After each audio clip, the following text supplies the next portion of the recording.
Oke, shalom teman-teman. Selamat pagi. Semoga pada hari ini teman-teman dalam keadaan sehat. Dan pada hari ini seperti biasa kita akan mendengarkan renungan kita pada pagi hari ini. Dan sebelum kita memasuki renungan pada pagi hari ini, alangkah baiknya kita berdoa terlebih dahulu kepada Tuhan Yesus Kristus. Oke, kita berdoa. Tuhan Yesus Kristus, Allah Bapa kami yang ada di surga, terima kasih ya Tuhan karena Kau telah menemani kami pada hari ini. Ya Tuhan, kiranya Kau selalu menyertai kami ya Tuhan.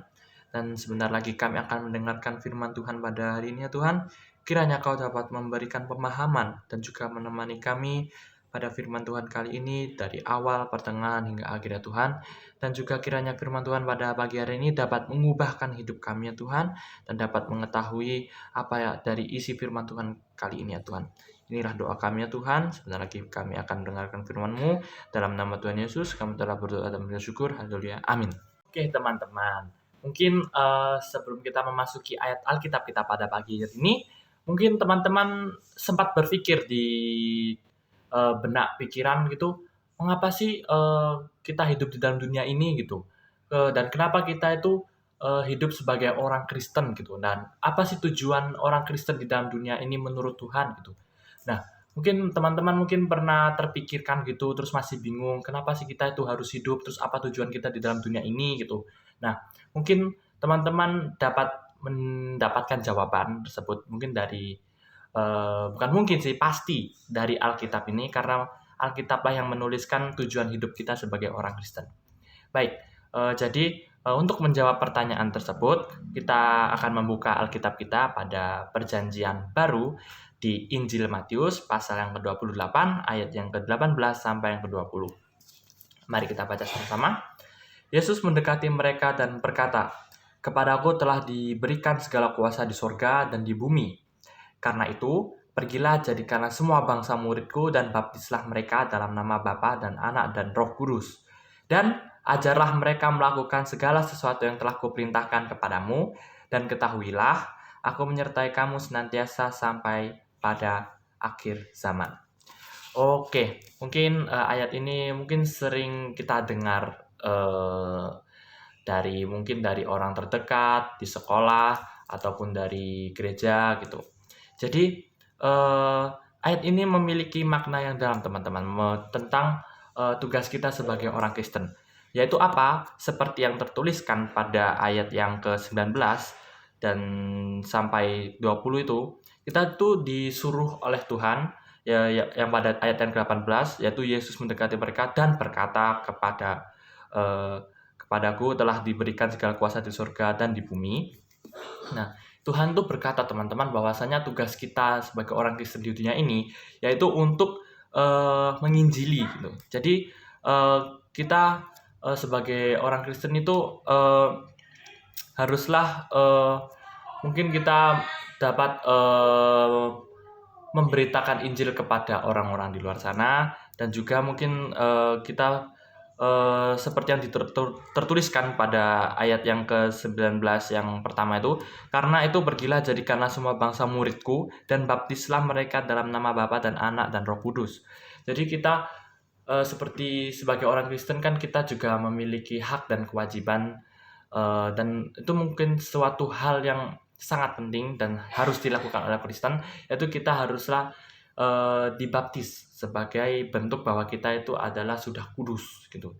Jadi bahwasanya seperti yang telah kita lakukan, kita juga harus memberitakan Injil, dan juga kita haruslah menceritakan tentang apa kuasa Tuhan gitu di dalam Alkitab itu kepada orang lain yang ada di luar sana. Itulah tujuan utama dari orang Kristen. Dan tidak hanya itu, tidaklah harus mengajari, tetapi kita juga harus melakukan, bukan hanya dengan kata-kata, melainkan dengan suatu tindakan. Karena apa yang kita katakan tanpa suatu tindakan itu hanyalah hal omong kosong. Nah, seperti yang kita tahu ya, bahwa omong kosong itu bahwasanya banyak bicara namun tindakan tidak ada gitu. Jadi untuk apa kita cuman berbicara namun tindakan kita tidak ada? Kan itu sama saja kayak kita mungkin melakukan usaha yang menurut kita besar, namun hasilnya sia-sia gitu. Jadi seperti yang ayat yang ke-20 juga, dan ajarlah mereka melakukan segala sesuatu yang telah kuperintahkan kepadamu, dan ketahuilah aku menyertai kamu senantiasa sampai kepada akhir zaman. Bahwasanya kita itu dalam menginjili itu kita itu tidak sendirian teman-teman. Kita memiliki Roh Kudus, memiliki Allah Bapa dan memiliki Tuhan Yesus. Kita juga mungkin senantiasa ditemani oleh Tuhan dalam menginjili. Kita itu tidak perlu takut bahwasanya mungkin saat kita menginjili gitu kita mungkin akan mendapatkan argumen yang menentang kita gitu. Mungkin kita dapat dibuat down gitu karena mungkin kita tidak bisa menjawab sehingga kita bisa membuat kita terkena serangan kita sendiri gitu loh. Mungkin apabila kita ingin menginjili namun kita mendapatkan suatu argumen sehingga kita tidak bisa menjawab dan akhirnya kita pun eh, mati kata gitu loh. Istilahnya seperti kita tidak bisa menjawab, akhirnya kita pun sama saja mungkin dianggap mereka berbohong gitu, omong kosong gitu. Tidak apa-apa teman-teman. Bahwasanya menginjili itu adalah kita memberitakan tentang ajaran firman Tuhan kepada orang lain. Dan mungkin pasti ada suatu jalan teman. Tuhan itu tidak tidur ya teman-teman. Tuhan itu pasti memiliki suatu cara agar anak-anaknya dapat berhasil dalam menginjili atau dalam melakukan hal yang mungkin sangat berkenan di hati Tuhan. Oke teman-teman, mungkin kesimpulan kita pada hari ini ya Tuhan, teman-teman, mungkin kita juga meskipun kita masih bisa dibilang masih remaja, namun alangkah baiknya kita belajar untuk menginjili dan juga kita dapat memahami firman Tuhan dan juga memahami tujuan utama kita sebagai orang Kristen di dunia ini tuh seperti apa gitu. Oke, mungkin kita dapat mengetahui jawaban bahwa tujuan hidup kita di dunia ini itu sebagai orang Kristen itu untuk apa. Yang tentunya pasti kita menggarisbawahi bahwa untuk berkenan dan juga menginjili firman Tuhan. Oke, kita berdoa sebagai penutup firman Tuhan pada hari ini. Kita berdoa. Tuhan Yesus, Allah Bapa kami yang ada di surga, terima kasih ya Tuhan karena pada pagi hari ini kami dapat mengetahui tujuan dasar kami sebagai orang Kristen di dunia ini, dan menurut apa yang Kau berikan tugas kepada kami ya Tuhan, kiranya kami dapat memahami dan melaksanakannya Tuhan. Kiranya Kau dapat menyertai kami ya Tuhan, yang seperti Kau tertuliskan bahwa Kau selalu menyertai kami sampai akhir zamannya Tuhan. Kiranya Kau mempermudah segala tindakan yang dapat berkenan kepadamu ya Tuhan, dan apa yang kami lakukan, apa yang kami tindakan dapat memuji dan berkenan di hadapan-Mu ya Tuhan.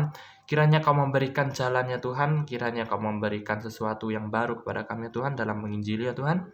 Kiranya segala tindakan yang kami lakukan mungkin dapat Kau permudah Tuhan, karena kami tahu bahwasanya semua percobaan yang Kau berikan kepada kami ya Tuhan tidaklah melampaui batas kami ya Tuhan. Inilah doa kami ya Tuhan, dalam nama Tuhan Yesus kami telah berdoa dan mengucap syukur. Haleluya, amin. Oke teman-teman, terima kasih karena telah mendengarkan renungan kita pada pagi hari ini.